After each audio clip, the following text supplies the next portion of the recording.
Sir వరంగల్‌లో ఒక doctor మీద పట్టపగలే హత్యాయత్నం జరిగింది సార్. ఈ మధ్య కాలంలో చూసుకుంటే గనక వరంగల్‌లో విపరీతంగా క్రైమ్ పెరిగింది అంటున్నారు. అసలు ఎందుకని ఇంత విపరీతంగా క్రైమ్ పెరిగింది? అలాగే ఈ డాక్టర్ ఎవరు సార్? ఎందుకని ఇతని మీద పట్టపగలే హత్యాయత్నానికి చేశారు అంటే? యాహ్! డాక్టర్ సుమంత్ రెడ్డి ఆయన కాజీపేటలో క్లినిక్ నడుపుతాడు. ఆయన మీద నిన్న వరంగల్‌లో ఆహ్, హత్యాయత్నం జరిగింది. ఇది ఒక్కసారిగా తెలంగాణలో ఒక సంచలనాత్మక సంఘటనగా మారుమోగిపోయింది. ఎందుకంటే ఉమ్మడి వరంగల్ జిల్లాలో హత్యలు, హత్యాయత్నాలు విపరీతంగా జరుగుతున్నాయి. లాస్ట్ ఇయరు పోలీస్ స్టేషన్‌లో నమోదైన హత్యలే 35 ఉన్నాయి. అవి కాకుండా 120, 102 హత్యాయత్నాలు అటెంప్ట్ మర్డర్ కూడా జరిగాయి. గత 6 నెలల్లో 6 నెలల్లో తీసుకుంటే 24 హత్యలు జరిగాయి 6 మంత్స్‌లో. అంటే వారానికి ఒక హత్య జరుగుతోంది వరంగల్‌లో. దీంట్లో మామూలుగా వరంగల్‌ని ట్రై సిటీ అంటారు. వరంగల్, కాజీపేట, హనుమకొండ 3 కలిసి ఉంటాయి. అవును సార్. మనకి ఎట్లాగైతే ఇక్కడ జంట నగరాలు అంటారు, అక్కడ ట్రై సిటీ ట్రై అంటారు. సిటీ అంటారు. మామూలుగా ఒకప్పుడు వరంగల్లు, ఓరుగల్లు అని పిలుస్తారు. ఒకప్పుడు అది విప్లవాల పురిటి గడ్డ కూడా వరంగల్ అంటేనే విప్లవాల పుట్టినిల్లులాగా ఉండేది.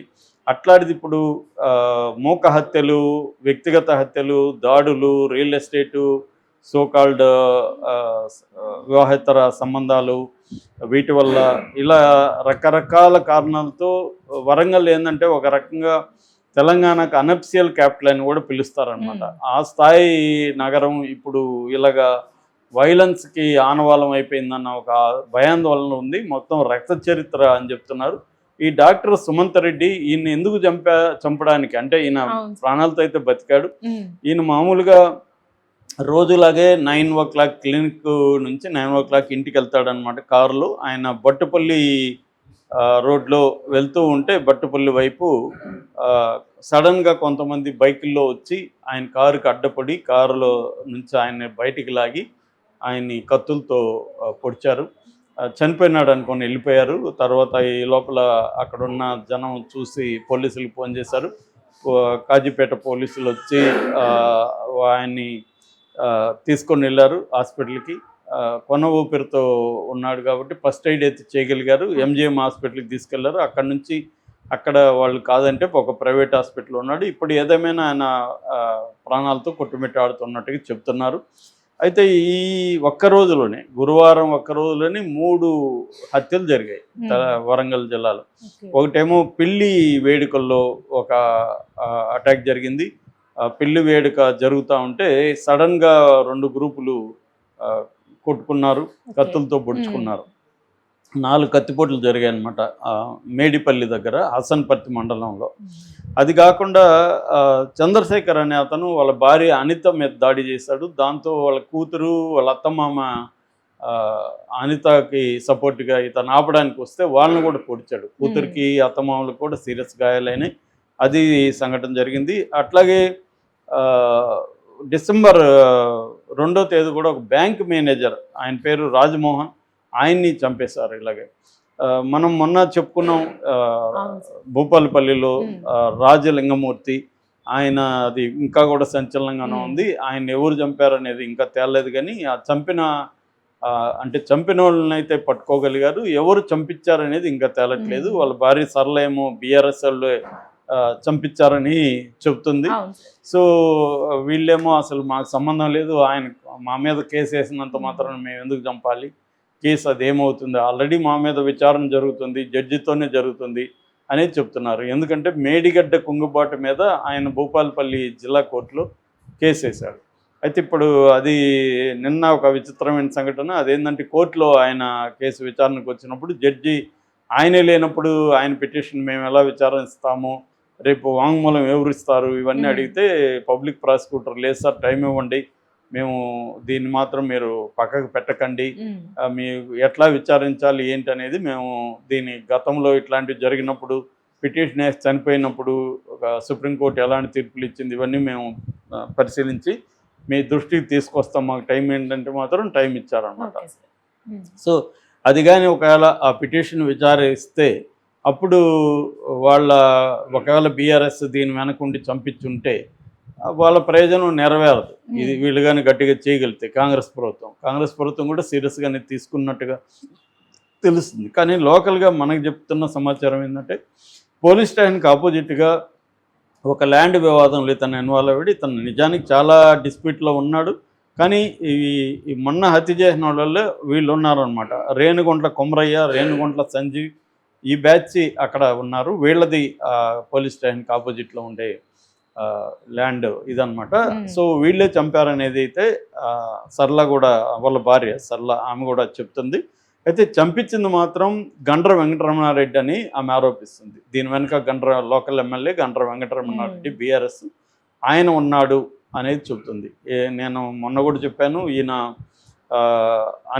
ఈ రాజలింగమూర్తి ఒక లిటిగెంట్గా ఉంటూ అనేక ల్యాండ్ డిస్ప్యూట్లో రకరకాల కేసుల్లో ఈయన ఇన్వాల్వ్ అయ్యి వాళ్ళ మీద కోర్టులకు వెళ్ళడం, కొంతమంది తహసీల్దారుల్ని విఆర్ఓల్ని పట్టివ్వడం, ఏసీబీకి, ఇలాగా ఈయన సామాజికవేత్త అని వాళ్ళు అంటున్నారు, లిటిగెంట్ అని వీళ్ళు అంటున్నారు.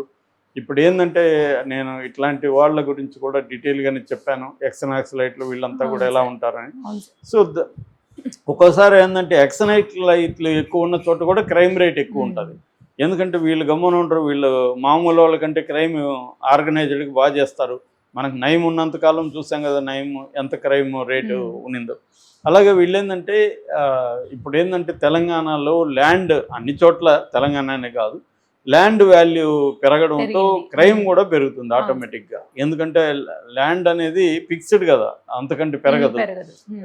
ఉన్న ల్యాండ్ని ఆక్యుపై చేసుకోవాలి. ఇప్పుడు ఎనిమీ ల్యాండ్స్ అనేది కూడా మొన్నటి నుంచి డిస్కషన్ నడుస్తుంది తెలంగాణలో. ఎనిమీ ల్యాండ్స్ అంటే 1965, 71 వార్లో, పాకిస్తాన్ వార్లో, 62